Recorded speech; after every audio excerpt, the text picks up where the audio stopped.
Hey guys, first fan of the night. First fan of the night. So this is a Progress Lighting. Oh geez, are the ornate ones the Windsor or the Apollo? I can't remember, but it's the ornate version. These are made by C.E.C. Ironically, when I was taking apart that Murray Feist to see if it was C.E.C. or something else, and the capacitor threw me off because it was the same capacitor that I've seen in a bunch of Union Evergo stuff. All the electronics in that were the same as this, pretty much. So, that would have been the difference maker had I done this first. So I actually have two of these.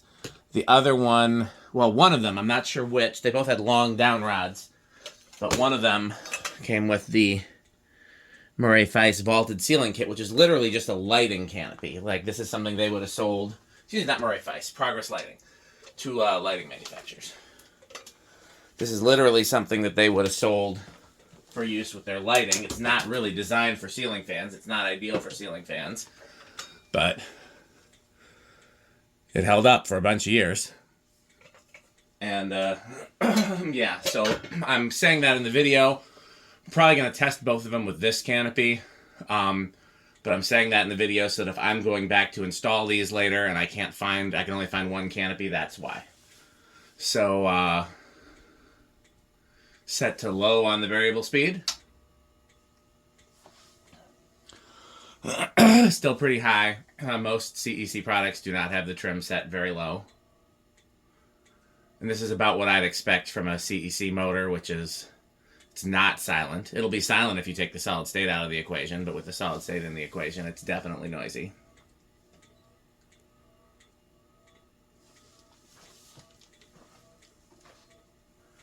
There's no need to test the power factor because you know it'll be low with the solid state.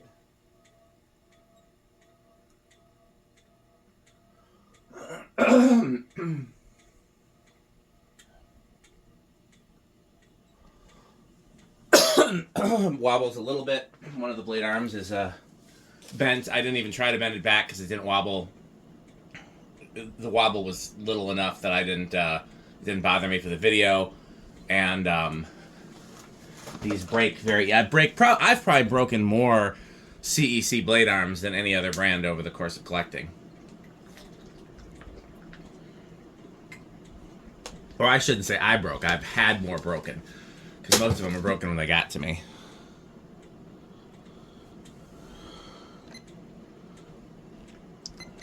Pretty high power factor for full power. Now it's rated at 250 RPM. Let's see how close it gets to that. I suspect that has to do with we have some oil leaking over here. Let me get to the bottom of that first. Put this oil. This is the oil from when I went to the barber shop. I should get some more oil next time I go to Menards. Yeah, put that in that garbage. So let's see here. Plus, if you put the battery in one of these backwards, it kills it. 805, so 200 on the nose pretty much. So slower than the 250 it's rated for, but also about what I'd expect.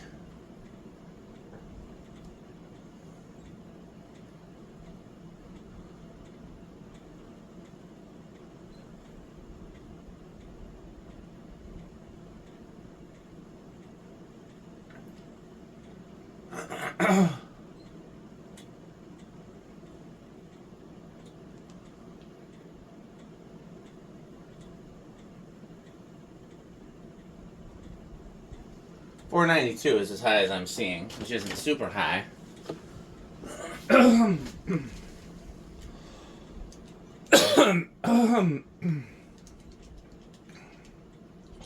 7200, solid K55, which isn't bad for a cast motor. So I believe these are off reverse.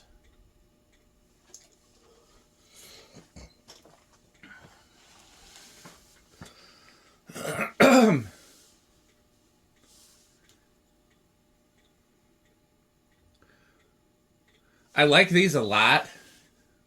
but I don't know where to install them because they're such a weird juxtaposition of ornate and plain. It's kind of like a Columbia 2 almost, where the ornate parts are so ornate, and then you have the blade brackets, which are just, they look cheap in comparison. I don't know why they didn't use the Moss Olympus blade arms on these. That would have made a lot more sense. Okay, pretty fast spin down. So I bet you with a little oil, this would probably perform better.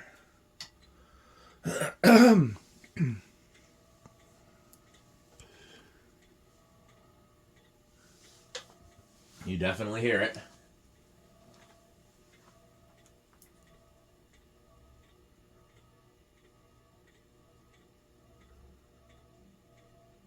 Groan, groan, groan, groan, groan, groan, groan. Sometimes these are faster in reverse.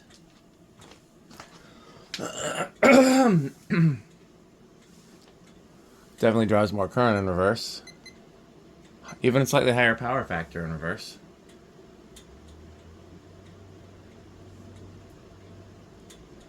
Sure, let's measure it. Why not?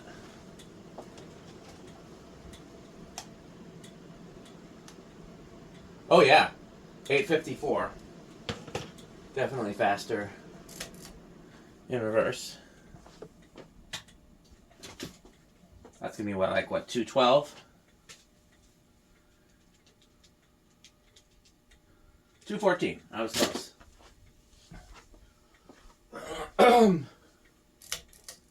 I think these normally start around. Did he start on 2? I don't remember. I'm gonna guess 4. 1. Oh, I can still see one of the blade arms being bent. Like it's visible in this particular angle.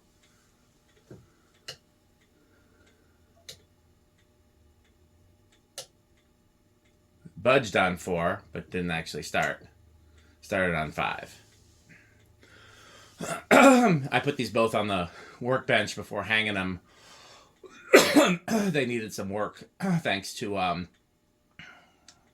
don't know if they were damaged in transit or if they were damaged before they were transported to me.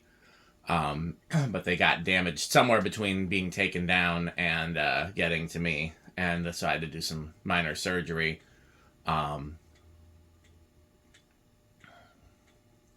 So I'm not surprised that the blade arms would be bent either. I can look at it and see which one it is. But again, if it's not wobbling bad, I'm going to leave it for now. But yeah, I ran them on the bench for a while to see if they needed oil, because it's much easier to do that on the bench than in the air. And they didn't make any bearing noise, so I didn't add anything, but 6.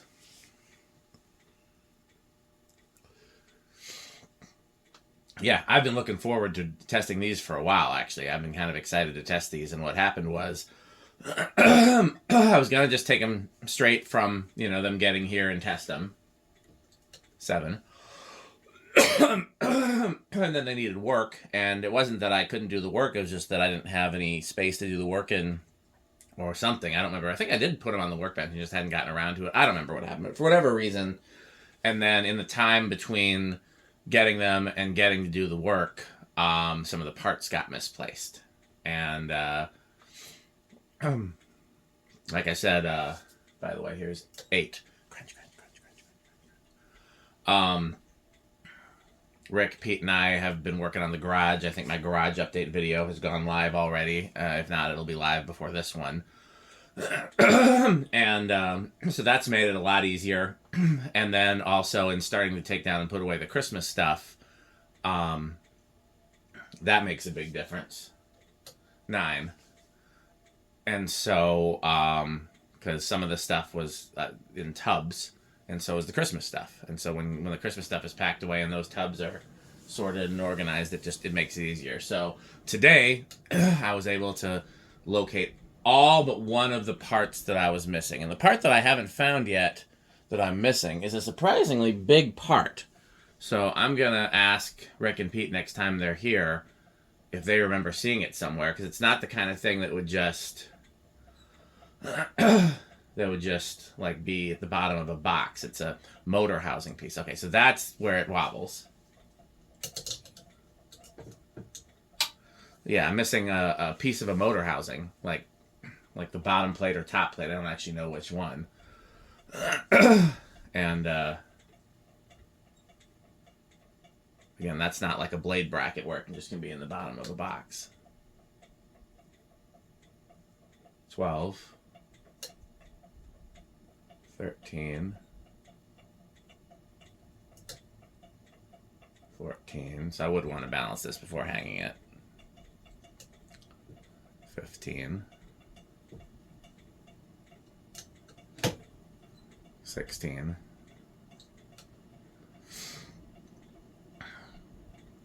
17, 18, 19, and 20. Oh, I just now realizing that the meter is not on camera. My apologies for that. Can you see it? No, not quite.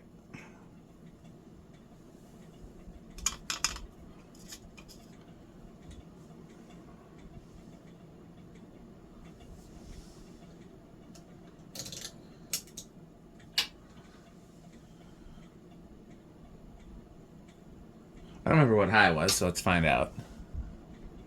So we're close. 77.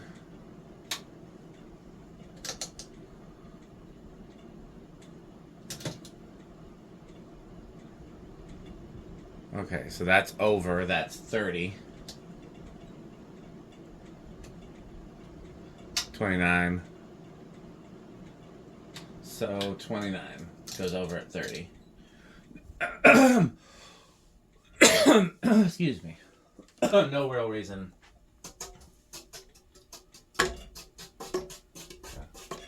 That's clearly this one.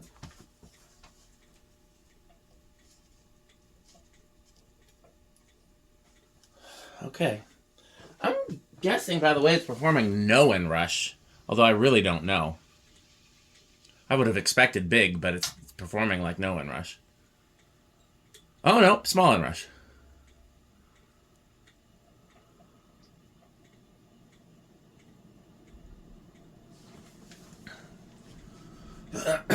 That actually made a big difference in terms of like the lineup of the blades. Like they look much more balanced now, but it's still wobbling a little bit. I don't know where these fall on the Rick and Metal scale. I don't know. I'm gonna guess. I'm gonna guess middle category for both of them. I don't see either one of them being like, oh yeah, that's my favorite. I would have probably heard about it by now. In particular, neither one of them mentioned it when we were organizing the garage, and they were both here. Neither one was like, oh, we gotta test those progress lightings. But they're an early 80s cast C.E.C. with what we would call the Moss canopy, but what is technically the A&G canopy. So, yeah. They remind me a lot of the ornate SMC that they had that was similar, but that one has cooler blade arms. Yeah, so I do not know how Rick and Metal they are. I'm going to guess middle category. For me, low end of Menards. These are a fan I didn't know about until I started collecting. In fact, I can still remember the first ones I saw. Chandru had posted pictures of an Italian restaurant that had 3 of them, 2 ornate and 1 plain. And I was like, what the fuck? I'd never seen anything like that before. That's the weirdest thing I ever saw. Because they look weird to a collector. And at first I didn't want them because I was like, that's just a weird looking variation. And then they grew on me over the years, and especially the ornate ones I really like. And the small ones. So, okay, well, stay tuned for a word from our sponsor. And, of course, you can also support our sponsors with your purchases, with buying Fanstick and buying Pedro's. My plan is to test the other one of these tonight, and maybe one more fan.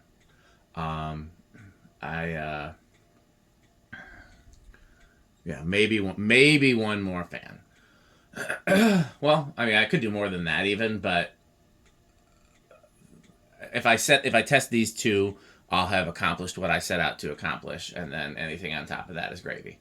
And if I can't get to the second one, because like I said, these did have some problems that I had to rectify, and if I end up hitting a stopping block or whatever, then so be it. But for now, my plan is to test, to test the other one. So, okay. Yeah, thanks for watching, and bye, Fanstick. This video is brought to you by the following sponsors: Sandstick, Lightstick, Taco Burrito Mexico, Sperry, the beverage of fan collectors, The Good Manufacturing Company, 81220 LLC, where our motto is crunch, crunch, crunch, crunch, crunch, crunch, crunch, crunch. rickorsheep.com, a fun game you can play with your friends. For more information, go to rickorsheep.com. Power Vacuum, the vacuum with more vacuums. Udong Batteries. When I think of batteries, I think of Udong. Major funding for this series is provided by the Corporation for Public Broadcasting and by the annual financial support of viewers like you. Pedro's making Mexican. Pedro's making Mexican.